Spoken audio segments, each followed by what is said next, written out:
Salam sejahtera bagi rekan-rekan PKM Gereja Kibaik dimanapun rekan-rekan berada. Akhir-akhir ini kita disuguhi dengan berita-berita terkait dengan pandemi global COVID-19 yang telah menyebar begitu cepat sampai 200 negara dengan kasus lebih dari 500.000. Tentu ini sesuatu hal yang tidak bisa kita anggap remeh.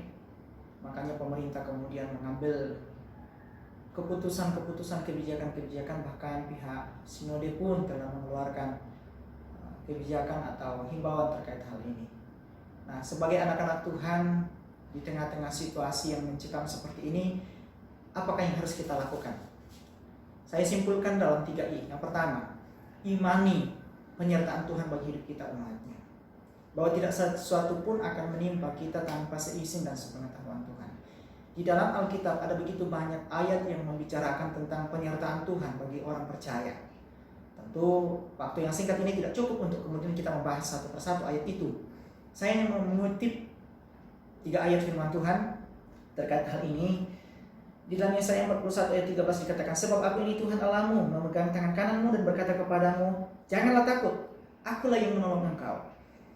Di dalam 2 Timotius 1 ayat 7, sebab Allah memberikan kepada kita bukan roh ketakutan, melainkan roh yang membangkitkan kekuatan kasih dan ketertiban. Kemudian di dalam Injil Matius 28 ayat 20b dikatakan di situ, dan ketahuilah, aku menyertai kamu senantiasa sampai kepada akhir zaman. Jadi bagi kita yang hidup dalam rencana Tuhan, hidup dalam kehendak Tuhan, penyertaan Tuhan itu adalah sesuatu yang sudah menjadi bagian kehidupan kita. Bukan akan menjadi, tapi sudah menjadi bagian kehidupan kita. Yang kedua adalah ikuti himbauan dari pemerintah dan Badan Pengurus Majelis Sinode. Terkait dengan pemerintah, di dalam Roma 13 ayat 1, 2, dan 4 dikatakan begini, tiap-tiap orang harus takluk kepada pemerintah yang di atasnya, sebab tidak ada pemerintah yang tidak berasal dari Allah, dan pemerintah-pemerintah yang ada ditetapkan oleh Allah. Sebab itu barang siapa melawan pemerintah, ia melawan ketetapan Allah, dan siapa yang melakukannya akan mendatangkan hukuman atas dirinya. Karena pemerintah adalah hamba Allah untuk kebaikanmu. Kemudian terkait dengan organisasi atau pimpinan kita. Di dalam Ibrani 13 ayat 17 dikatakan, taatilah pemimpin-pemimpinmu dan tunduklah kepada mereka sebab mereka berjaga-jaga atas jiwamu. Sebagai orang-orang yang harus bertanggung jawab atasnya. Dengan jalan itu mereka akan melakukannya dengan gembira, bukan dengan keluh kesah, sebab hal itu tidak akan membawa keuntungan bagimu. Nah, dalam hal ini pemerintah dan Badan Pengurus Majelis Sinode sudah mengeluarkan himbauan supaya kita melakukan physical distancing, stay at home. Kirakan untuk kemudian kita lebih banyak beraktivitas di dalam rumah.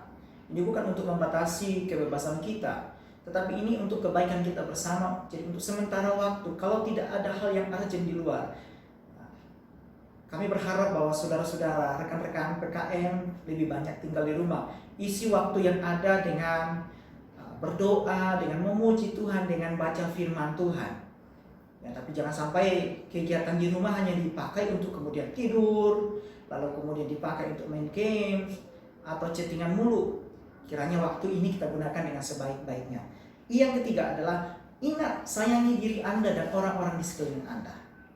Jadi di dalam Matius 22 ayat 39 di situ dikatakan, dan hukum yang kedua yang sama dengan itu ialah kasihilah sesama manusia seperti dirimu sendiri. Bagaimana kita mengasihi orang lain? Seperti kita mengasihi diri kita sendiri. Bagaimana kita mengasihi diri kita sendiri? Tentu kita merawat tubuh kita. Kalau kita tidak ingin terjangkit dengan penyakit, jangan sampai lalu kemudian kita membahayakan orang lain dengan kita masih tetap ketantang-ketenting ke sana kemari dalam berbagai aktivitas yang kita tidak tahu apa juntrungannya. Padahal pemerintah sudah menghimbau kita untuk tinggal di rumah.